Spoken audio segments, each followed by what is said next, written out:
Well, next to the Bradford MP, who's told this programme she's worried for the safety of families under the care of the district's NHS Trust. Naz Shah says Bradford Teaching Hospital's NHS Trust has failed to learn lessons from a report 3 years ago which found what it called a shocking number of stillbirths there. Well, our political correspondent Charanpreet Kaur spoke to two families who both experienced medical mistakes through the Trust and are still living with the consequences. Are you going to make Dada a cup of tea? Elena is Jamal and his wife's miracle baby. The day before she was born, doctors told them she was dead. I couldn't feel my legs. My legs were completely jelly, and I've got no words to describe for it. We're already arranging pre-plans, getting in touch with the local mosque, preparing for funeral arrangements and everything. And then all of a sudden when we get back and instantly find the baby's heart rate. In fact, Elena was alive, born safe and well the following day. You want to go Daddy's broom broom? But her parents can't escape the trauma of being told she was gone. My wife, she's never been the same again. She's still scarred, and we're still suffering from this. We should feel safe. We should feel like, yeah, my wife's going in for an appointment. I've lost full faith.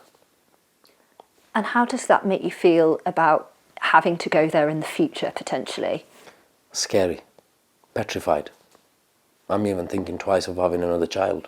You've been shopping, you've got all your pinks and your... Jamal's MP says mistakes like that happen all too often at Bradford Teaching Hospital's NHS Trust. I have written to the Secretary of State for Health, His Right Honourable Wes Streeting, to ask for intervention because I have been trying to get an intervention and change things at Bradford Teaching Hospital Trust for over a year now, and things just are escalating. I mean, I've had 3 children, and you cannot imagine what they must have been going through.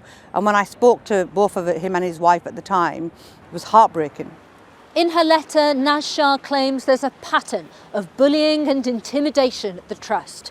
She points to the former chair, 2 non-executive directors and several governors who she says have been subjected to what she describes as a witch hunt after raising concerns about patient safety.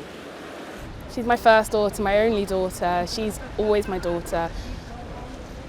Just because she's not here doesn't mean she's not still part of me. Lauren lost her daughter when she was 37 weeks pregnant.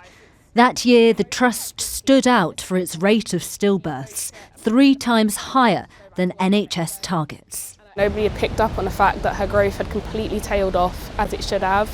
My concerns about reduced movements were ignored when they shouldn't have been. I was a first-time mum, I was 24, I was quite young and anxious, understandably anxious, but I think I was looked at as just an over-worried, kind of silly girl at the time, when in hindsight, obviously, if even one person in those appointments had have listened to my concerns, Grace would have been born alive. She would be here today and would be nearly 3 years old. An independent inquiry into Grace's death found if her growth had been recorded accurately, things might have been different. It makes me feel quite sick. Like, as a role of a midwife is to be with women and to advocate for women, and I was never advocated for. And to know I was just ignored and almost made to feel crazy, like I was literally just losing my mind constantly, it's horrifying. And knowing that's still happening now in the Trust, again, lessons aren't being learned there. And it's unacceptable.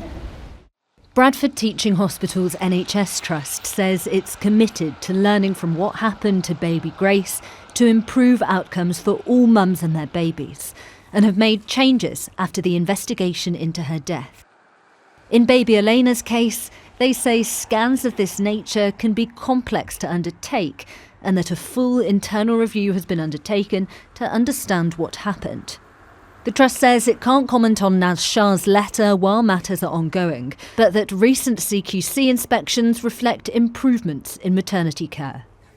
Improvements maybe, but that's done little to reassure Lauren and Jamal, who both blame the Trust for the worst moments of their lives. Charanpreet joins us now. And Charanpreet, we heard from Naz Shah in your report there. Has the Health Secretary replied to her letter? No formal response from the Health Secretary just yet, Ian, although I do understand that the Department for Health and Social Care has been speaking to Naz Shah behind the scenes. Remember, her concerns extend beyond the 2 tragic cases that you just heard. She thinks that this issue stems from the governance of the trust and that until that's scrutinised at the highest level, patient safety remains at risk.